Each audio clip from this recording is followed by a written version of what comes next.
Hi gardeners, hope everyone is doing well. These are mullein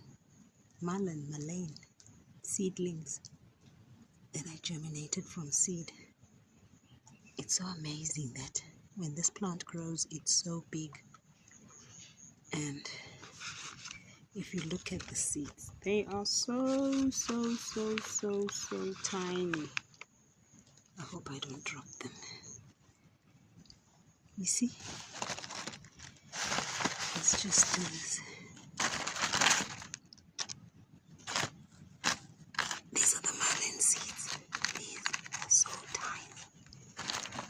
And when this plant grows, it gets so huge, big.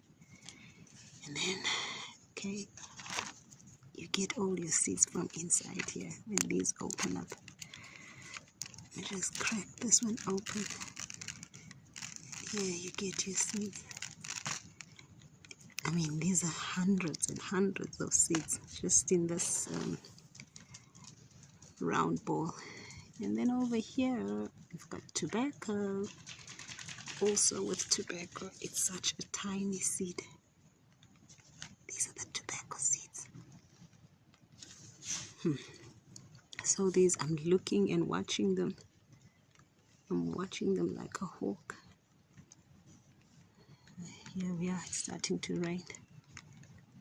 Yeah, dynamite comes in small packages. Tiny seed, but it gives off a big plant. Same with tobacco. And I didn't follow the correct rules. I just did, but they did sprout. Watch the space.